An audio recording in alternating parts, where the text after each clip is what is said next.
essayer de perdre un peu de temps. Qui peut me rappeler les règles de tenue de l'atelier philo?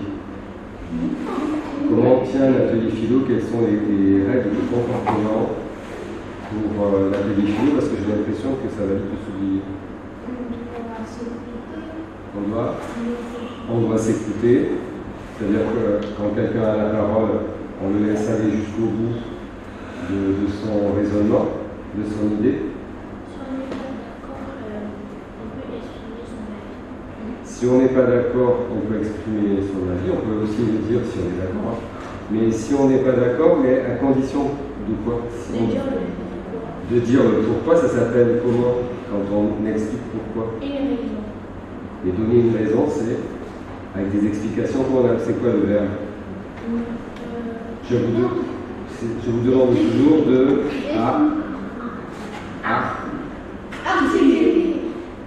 articuler ce qui se fait. Et quand je vous demande d'expliquer avec des bonnes raisons, je vous le dis. Je vous demande d'argumenter. Et voilà une règle d'enfin. Je vous rappelle que pour prendre la parole, vous levez la main. D'accord? Donc je commence à lire l'histoire, on explique. Et quand Rania arrive, comme je vais vous demander d'expliquer l'histoire, comme ça Rania pourra rattraper.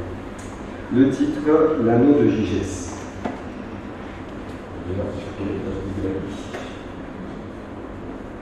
Au corps d'un homme mort, une mystérieuse bague. Or, un jour qu'il était convoqué par le roi en compagnie de tous les autres bergers, il joue avec sa bague et en tourna machinalement le chaton. Quelle ne fut pas sa surprise de constater que ce simple geste le rendait invisible. Les autres bergers parlaient de lui comme s'il était absent, et personne ne remarquait sa présence. Il tourna de nouveau le chaton et réapparut aux yeux de tous.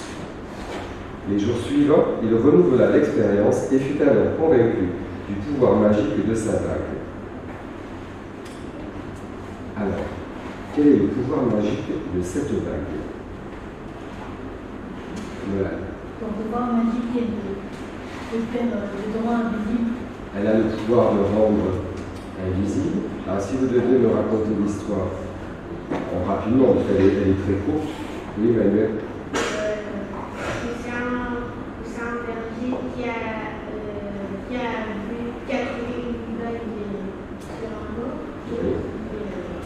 Et qui a découvert que ce peut lui donner des pouvoirs. Oui. Des pouvoirs ou un pouvoir? Un pouvoir. Est-ce qu'il y a du vocabulaire que vous n'avez pas bien compris? Non? Elle est revenue. De toute façon, je vais pouvoir la relire parce qu'il y a un mot peut-être qui a peut-être surpris. Non, il y a pas un mot qui vous a surpris dans l'histoire. Merci, la blague.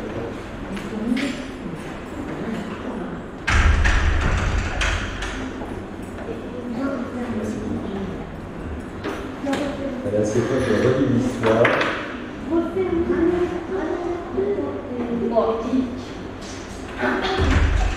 Gigès était un berger qui avait trouvé sur le corps d'un homme mort une mystérieuse bague.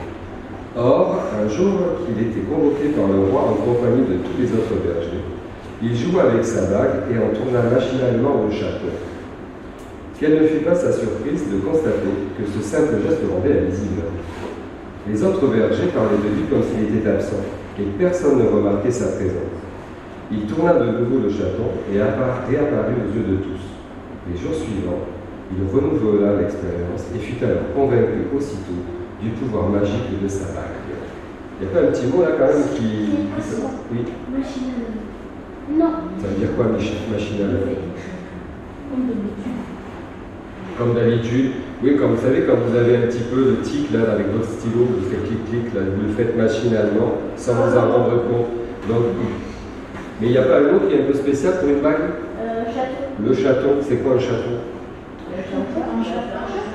C'est un petit chat, mais l'histoire d'un chaton, là, ça ne vous surprend pas dans l'histoire. Parce qu'on parle d'une bague et après on parle d'un chaton. Alors, moi aussi j'ai découvert ce mot à la première fois que j'ai... Et le chaton, c'est un petit mouvement un petit mécanisme dans la vague, on appelle ça un chaton. Et ça n'a rien à voir avec le petit chat. Donc il y a un petit mécanisme dans la vague qui fait que quand elle tourne, ben, ça le rend invisible. Donc elle a un pouvoir d'invisibilité. Alors là, la question que je vous pose, à votre avis, que va faire Giges de ce pouvoir d'invisibilité? Et la réponse, je veux que vous y réfléchissiez en petits groupes et par écrit, et après, on en reparle. Je vous laisse 10 minutes en petits groupes, mais je ne mets pas n'importe qui avec n'importe qui, parce que je vois déjà que tu as le sourire. Je te connais. On va mélanger un petit peu les garçons et les filles. Donc vous allez vous mettre dans un coin. Rania, Isia avec Yuki, Mohamed et Gloire, vous allez vous mettre dans un coin là-bas.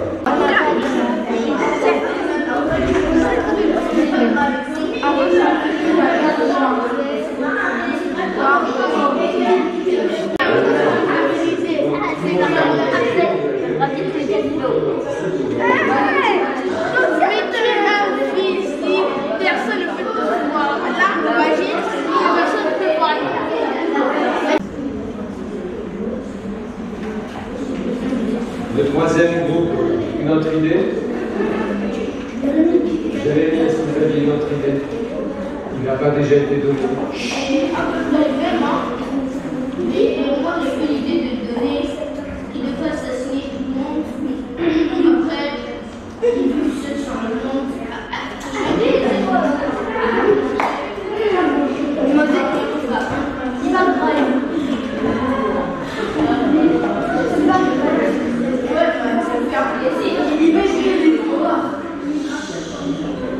Donc tuer tout le monde pour être seul.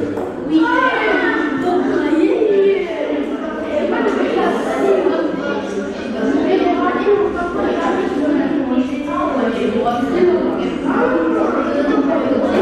Donc de se retrouver, alors on verra peut-être plus tard l'intérêt de se retrouver seul. Mais bon, alors, notre groupe, après, notre groupe. Il va voler les fruits. Il va voler?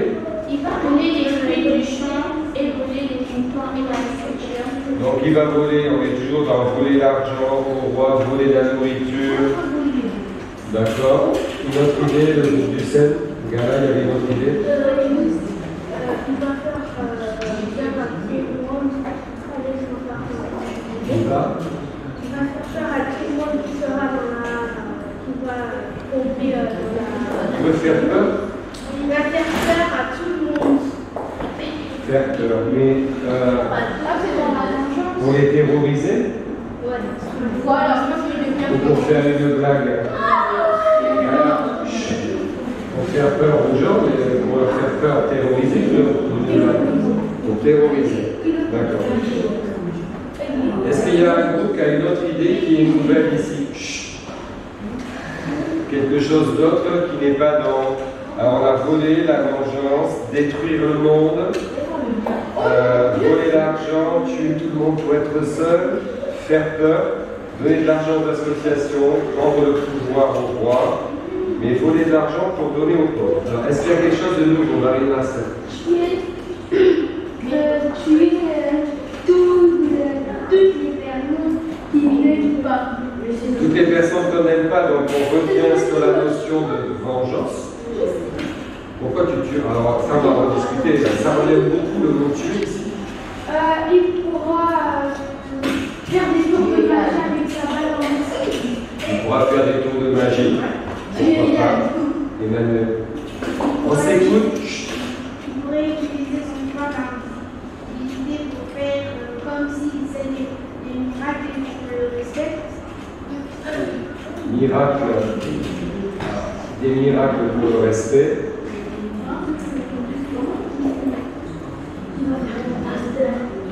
Parce que tu penses pourquoi on ne le respecte pas, ton ami? Si tu dis qu'il veut gagner le respect, c'est qu'il ne l'a pas, pourquoi tu penses qu'il n'est pas respecté? Parce que c'est un peu dans l'histoire que c'est un berger. D'accord, le fait d'être berger, t'es pas respecté. Oui. Pourquoi selon toi?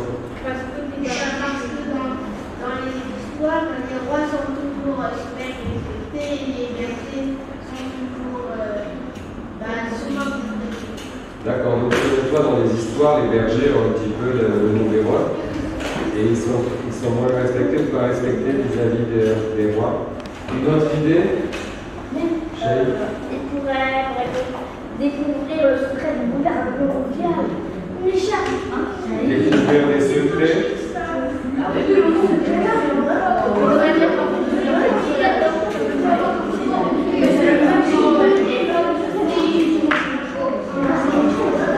Non mais je trouve cette idée intéressante, découvrir des secrets, c'est un petit peu nouveau par rapport au reste, Milan.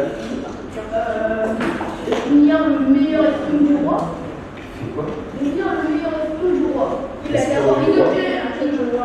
Alors ça, tu le mettrais. Ah, si vous regardez ce que j'ai mis là, j'ai de côté gauche, j'ai mis donner de l'argent d'association, prendre le pouvoir au roi, réaliser des miracles pour le respect, découvrir les secrets, donner de l'argent au coffre. Et là, j'ai mis voler l'argent, la vengeance, détruire le monde, voler l'argent aussi, tuer tout le monde pour être seul et faire peur. J'ai classé vos idées comment? J'ai fait 2 colonnes et elles sont rangées comment? En méchanceté, en gentillesse. Alors on dirait oui. Alors comment on pourrait dire avec des idées?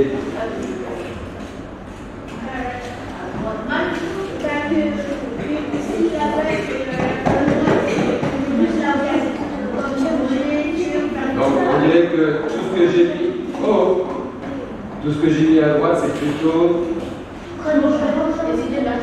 des idées meurtrières, mais le vol, tout ça, alors là, c'est un peu trop précis. Malsain, oui. On va dire des idées négatives, plutôt.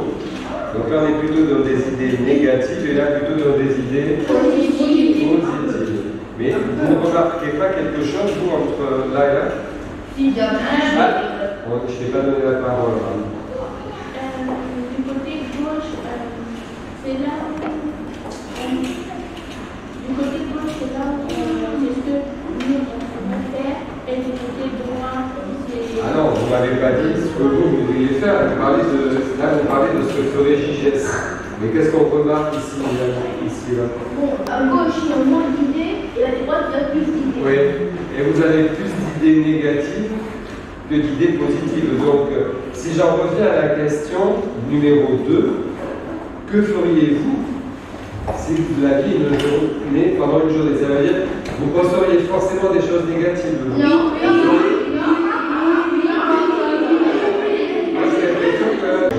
Tu joues avec la cache-cache? Ah, t'es sûr de gagner? Oui. Alors là, plutôt une idée plutôt positive et innocente.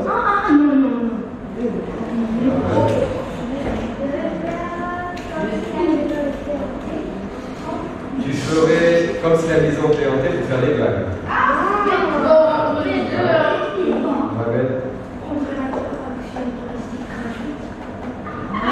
Faire des trucs gratuits dans les parcs. Oui, ça c'est malin, profiter de la visibilité pour faire des tours gratuits. Emmanuel, c'est toujours les mêmes qui les gars.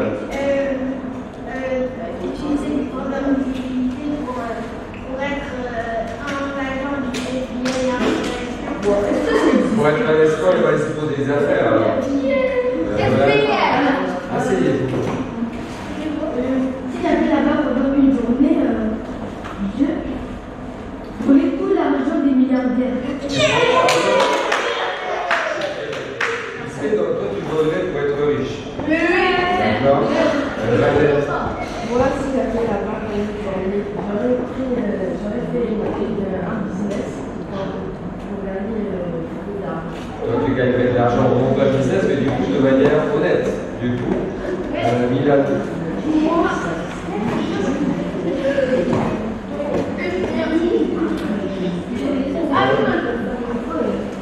Alors Jérémy, on va attends, vas-y Jérémy.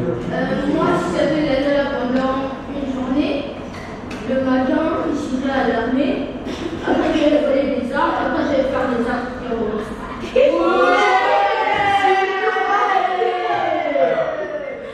On en reparlera dans la deuxième partie, mais il ne faut pas dire des choses en l'air non plus, parce que ce que tu dis, ça a un poids. ça a une valeur, ce que tu peux te dire. D'accord? On ne dit pas qu'on n'est pas là pour juste être un plaisantin. D'accord? Il faudra justifier en quoi le terrorisme, c'est une bonne idée. Alors, Milan, et après on va passer à la suite. J'irai prendre un peu d'argent chez ma mère et m'acheter un vélo tout court. Un peu. Et comme ça, je ferai un vélo et puis, avec le pouvoir d'un plus illimité. Donc tu restes aussi dans le col. Mais si, il connaît de l'argent. Elle a trop mis de l'argent, ma mère. Elle en a trop. C'est Robin des Bois. Alors, Marina Serge. Moi, si je suis en visite, je vais d'abord commencer par prendre, je vais aller voler 7 iPhones. Alors, juste une question. Là, quand vous avez la note de JGS, vous pensez qu'à vous, en fait, c'est à votre plaisir. Alors, je vais juste lire la fin, elle est très très courte, et on continuera dans l'atelier prochain.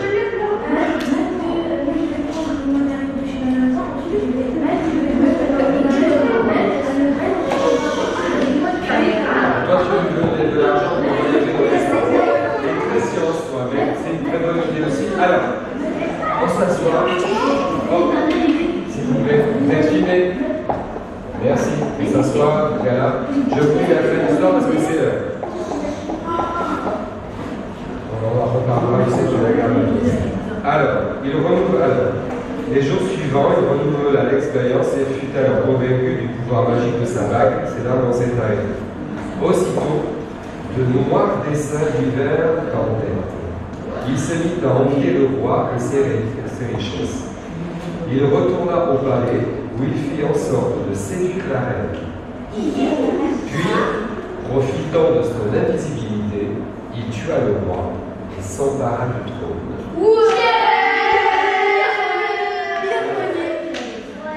Alors, c'est une légende grecque qui est racontée par Platon, un des plus grands philosophes connus, et donc c'est une légende qui se passe au 1er siècle avant Jésus-Christ, donc bien avant le Moyen-Âge.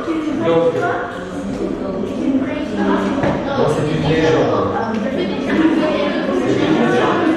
Alors, la prochaine fois, on continuera sur l'atelier philo pour une prochaine fois, où on reviendra sur les questions, et je vous poserai une ou deux questions philosophiques qui sera liée à l'histoire, et on pourra débattre ensemble, réfléchir ensemble et discuter autour d'un thème philosophique.